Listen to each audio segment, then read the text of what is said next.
दोस्तों स्वागत है आपका एक नए और फ्रेश एपिसोड में। और आज के इस एपिसोड में हम बात करने जा रहे हैं राजस्थान पटवारी कट ऑफ को लेके।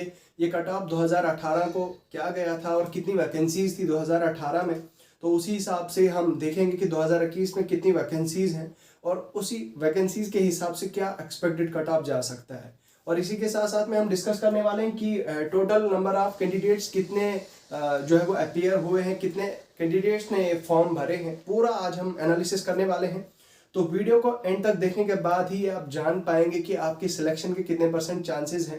तो ये हमारी गारंटी है दोस्तों, वीडियो को एंड तक देखें और उसके बाद ही आप ये जान पाएंगे कि कितने % आप जो है वो आप सेफ। तो वीडियो में आगे बढ़ने से पहले मैं चाहूँगा कि अगर आप मेरे यूट्यूब चैनल पर नए तो मेरे चैनल को सब्सक्राइब करें, वीडियो को लाइक करें और शेयर करें। चलिए वीडियो को शुरू करते हैं। देखिए, जहाँ तक बात है दोस्तों राजस्थान पटवारी के कट ऑफ की, तो सबसे पहले मैं थोड़ा सा एक नज़र दौड़ाना चाहूँगा पैटर्न ऑफ पेपर कि पैटर्न क्या रहा था, आपका पेपर का पैटर्न क्या था। तो उसके बाद हम जो है वो वैकेंसीज पे बात करेंगे, बाकी सारी चीज़ें जो है वो डिस्कस करेंगे, ठीक है। तो सबसे पहले अगर मैं बात करूं दोस्तों पैटर्न ऑफ पेपर की, तो पैटर्न क्या था आपका, करंट अफेयर्स एंड जीके में आपके 38 क्वेश्चन थे जो आपका 76 मार्क का था, यानी कि एक क्वेश्चन आपके 2 नंबर का था, ठीक है।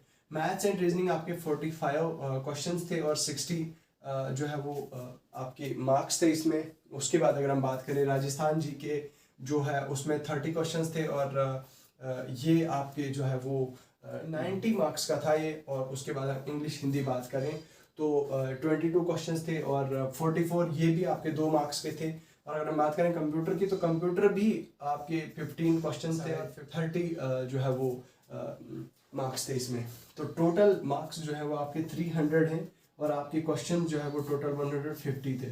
तो 150 क्वेश्चंस आपको अटेम्प्ट करने थे और वो टोटल कितना था आपका 300 मार्क्स का।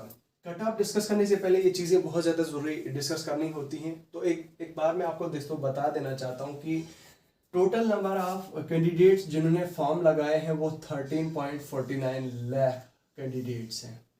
13.5 लाख कैंडिडेट्स ऐसे हैं जिन्होंने राजस्थान पटवारी जो है वो 2021 के फॉर्म लगाए हैं। मैं 2018 की बात नहीं कर रहा, मैं 2021 की बात कर रहा हूँ दोस्तों। 2021 में 13.5 लाख कैंडिडेट्स ने ये फॉर्म्स लगाए हैं। फिर अगर हम कैटेगरी वाइज बात करें तो कैटेगरी में जनरल में 1,35,574 कैंडिडेट्स ने फॉर्म लगाए हैं। ओबीसी में 64,179, ठीक है। ईडब्ल्यूएस में 1,34,991, एमबीसी में 56,341 कैंडिडेट्स ने फॉर्म लगाए हैं।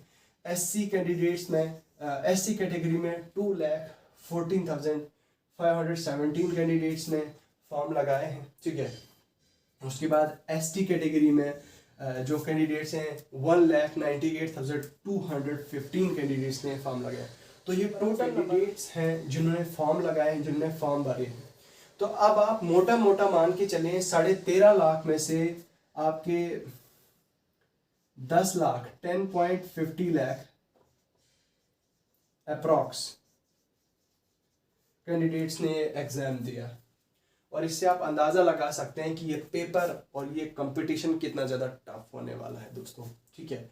तो यहाँ पे अगर आप देखें तो बहुत सारे कैंडिडेट ने एग्ज़ाम दिया है। तो इस केस में जो है वो कट ऑफ जो है वो काफ़ी ज़्यादा हाई जाने के चांस हैं, ठीक है। बहुत सारे कैंडिडेट्स ने इस एग्ज़ाम को दिया है।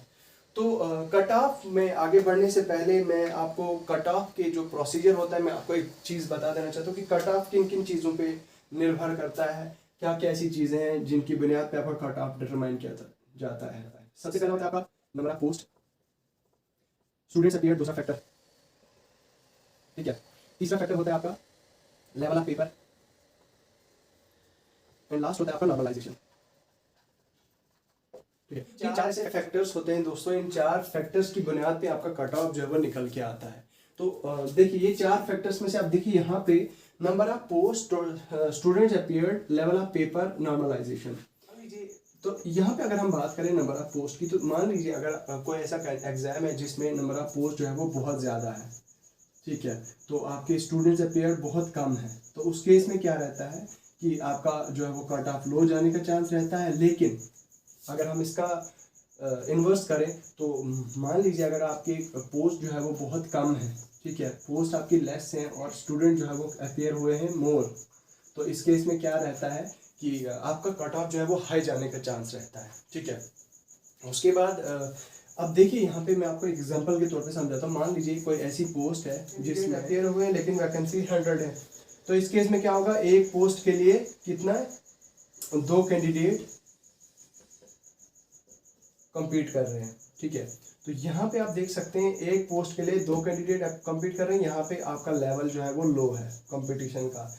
लेकिन अगर यहीं पे अगर हम बात करें एक पोस्ट के लिए 10 कैंडिडेट compete कर रहे हैं, तो यहाँ पे आपका बहुत ज़्यादा हाई कंपटीशन है, यहाँ पे आपका कट ऑफ जो है वो हाई जाने का चांस रहता है, ठीक है।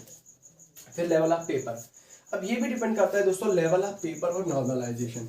अब यहाँ पे अगर हम बात करें, मान लीजिए 10 लाख कैंडिडेट्स ने अगर एग्जाम दिया, तो ऑब्वियस सी बात है इसमें एग्जाम शिफ्ट्स में हुआ है, ठीक है। और शिफ्ट में एग्जाम हुआ है तो कोई ऐसी शिफ्ट होगी जो बहुत ज़्यादा इजी होगी, बाकियों के कंपैरिजन में इजी होगी। तो अब जो एग्जाम कंडक्टिंग बॉडी होती है RSM SSB मान लीजिए है आपकी, तो अब ये क्या करेगी कि इनको पता चला मान लीजिए कोई ऐसी शिफ्ट थी जो बहुत ज़्यादा टफ थी बाकियों के कंपैरिजन में, या कोई ऐसी शिफ्ट थी मान लीजिए शिफ्ट डे 1, उसके बाद शिफ्ट डे 5 या शिफ्ट डे 2। अब ये 3 शिफ्टें ऐसी हैं। अब पहली शिफ्ट ऐसी है जो सबसे ज़्यादा टफ आई है, और लास्ट की जो है वो सबसे इजी आई है, और बीच वाली जो है वो मॉडरेट आई है। तो मतलब अलग अलग शिफ्ट्स का पेपर अलग अलग आया होगा ऑब्वियसली, और उनका लेवल भी अलग अलग है। तो इस केस में क्या किया जाएगा, आपका नॉर्मलाइजेशन किया जाएगा, ठीक है। यहाँ पे नॉर्मलाइजेशन की जाती है। तो नॉर्मलाइजेशन का मकसद ये होता है दोस्तों कि सारे कैंडिडेट्स को जो है वो एक ही प्लेटफॉर्म पे लाया जाए, किसी के साथ किसी भी तरह का कोई भेदभाव ना हो। मैंने पिछले वीडियोस में भी आपसे कहा है कि किसी के साथ भी कोई ऐसा भेदभाव ना हो, तो नॉर्मलाइजेशन की जाती है, ठीक है। तो मान लीजिए अगर शिफ्ट 1 का या डे 1 का कोई ऐसा कैंडिडेट है, डे 1 का कोई ऐसा कैंडिडेट है यानी जो टॉपर है, ठीक है, टॉपर है, उसके मार्क्स कितने हैं, यहाँ पे अगर हम बात करें 300 में से कोई 200 मार्क्स हैं, ठीक है, फॉर एग्जांपल वो टॉपर है, लेकिन उसका लेवल ऑफ पेपर जो है वो मॉडरेट था, ठीक है। वहीं पे अगर हम बात करें, अगर कोई ऐसा डे 2 का कैंडिडेट है जिसका पेपर टफ था, लेकिन उसके मार्क्स कितने हैं, वो है आपके 150, लेकिन वो है टॉपर, सबसे टॉप मोस्ट कैंडिडेट है, वो टॉपर है। और टॉपर के इस केस में आपके डे शिफ्ट 2 में आपके जो है वो 150 मार्क है। फिर अगर मान लीजिए डे 3 में कोई ऐसा कैंडिडेट है जिसका सबसे इजी है, तो उसमें क्या है कि जो टॉपर है उसमें टॉपर ने कितने मार्क्स लिए हैं, 250, ठीक है, 250 मार्क्स लिए हैं। तो यहाँ पे आपने देख लिया कि डे शिफ्ट जो 3 शिफ्ट है, थर्ड शिफ्ट वाले कैंडिडेट ने 250 मार्क्स लिए हैं, और सेकंड शिफ्ट वाले कैंडिडेट ने 150 मार्क्स लिए हैं, और डे शिफ्ट फर्स्ट वाले कैंडिडेट ने जो है वो 200 मार्क्स किए, यानी कि ये तीनों टॉपर्स हैं। अब ऑब्वियसली आप जानते हैं कि जो टॉपर होता है वो सबसे टॉप पे होता है, और उसके बाद जो है वो बाकी कैंडिडेट्स होते हैं। अब यहाँ पे आप देख सकते हैं कि 3 शिफ्ट्स हैं, और तीनों शिफ्ट में अलग अलग स्कोर टॉपर्स ने लाया है। तो जो एग्जाम कंडक्टिंग बॉडी करती है वो करती है नॉर्मलाइजेशन। अब नॉर्मलाइजेशन दोस्तों मैनुअली तो होती नहीं है। मान लीजिए 10 लाख कैंडिडेट्स हैं, तो 10 लाख कैंडिडेट्स की तो नॉर्मलाइजेशन ऐसे मैनुअली होगी नहीं इंसान से, बंदे से। तो एक कंप्यूटर में एक सेटअप होता है, एक फॉर्मूला भी होता है नॉर्मलाइजेशन के लिए, लेकिन एक कन्वीनियंट एक प्रोग्रामिंग यूज़ की जाती है, एक प्रोग्राम्ड एक सॉफ्टवेयर होता है, उस सॉफ्टवेयर की हेल्प से जो है वो नॉर्मलाइजेशन की जाती है। नॉर्मलाइजेशन इस तरह से की जाती है, वो इसलिए की जाती है कि आपका डे 1 का जो मॉडरेट वाला है टॉपर, और डे 2 का जो टफ वाला टॉपर है, और डे 3 का जो टफ वाला टॉपर, तीनों टॉपर को जो है वो एक ही प्लेटफॉर्म पे लाया जाए। यानी कि ऑब्वियस सी बात है, जब तीनों टॉपर को एक ही प्लेटफॉर्म पे लाया जाए, यानी कि तीनों को इक्वल कर दिया जाता है नॉर्मलाइजेशन की हेल्प से। इसका मतलब ये है कि उनके जो फॉलोइंग कैंडिडेट्स हैं, उनके बाद के जो कैंडिडेट्स हैं, ऑब्वियसली वो भी एक ही प्लेटफॉर्म पे आते हैं। तो यहाँ पे क्या हुआ कि किसी के साथ कोई भी किसी भी तरह का भेदभाव नहीं हुआ। तो इस तरह से जो है वो नॉर्मलाइजेशन की जाती है। तो मैंने आपसे ऑलरेडी कहा कि मान लीजिए कोई डे 2 शिफ्ट वाला कैंडिडेट था, आपने आंसर की चेक की, आंसर की में चेक किया आपने, आपके 300 में से आपके कितने बन रहे हैं, आपके 210 मार्क्स बन रहे हैं, लेकिन बाद में क्या हुआ, आपके 180 आए हैं।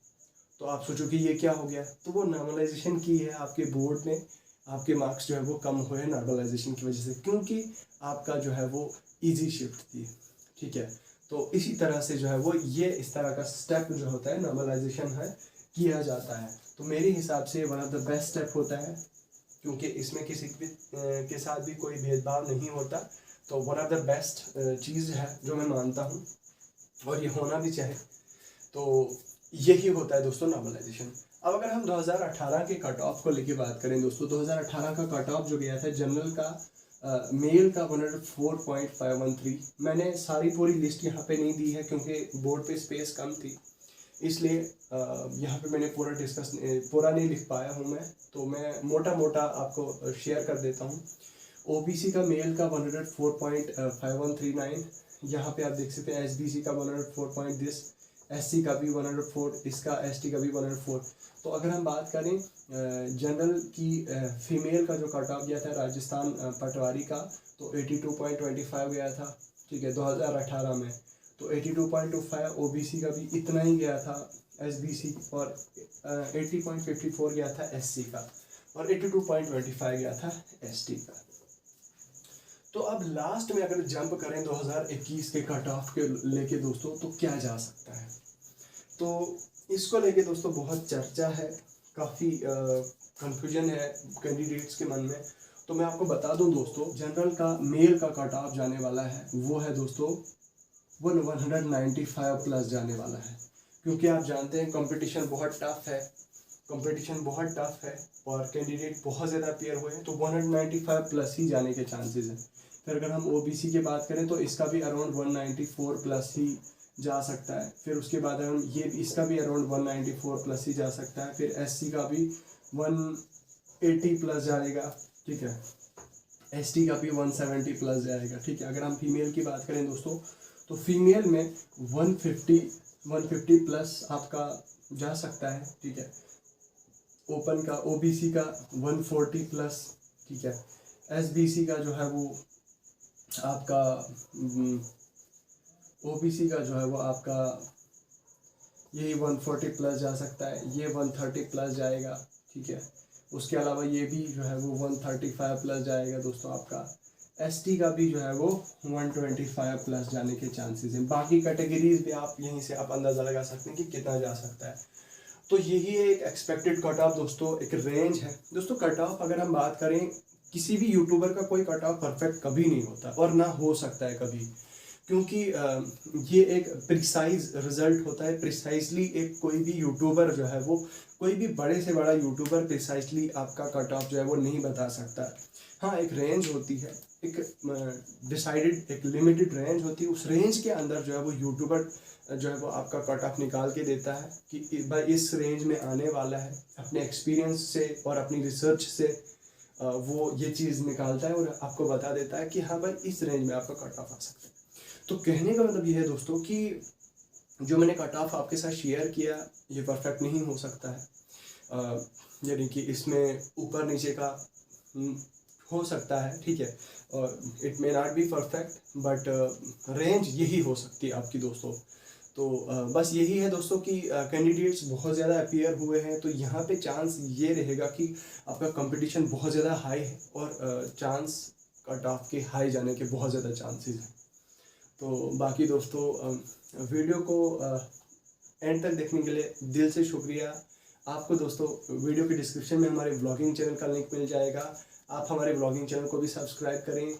और सोशल मीडिया पे भी अगर आपकी कोई क्वेरी होता है, कोई क्वेश्चन होता है, हमें सोशल मीडिया पे पूछ सकते हैं, या आप कमेंट सेक्शन में लिख के भी, हमें कोई भी डाउट होता है, कोई भी क्वेरी होती है, आप हमें लिख के वहाँ पे कमेंट सेक्शन में ज़रूर लिख के बताएं। बाकी वीडियो को अंत तक देखने के लिए बहुत बहुत शुक्रिया। मिलता हूँ आपसे नेक्स्ट वीडियो में, तब तक के लिए अपना ख्याल रखिएगा। खुदा हाफिज़।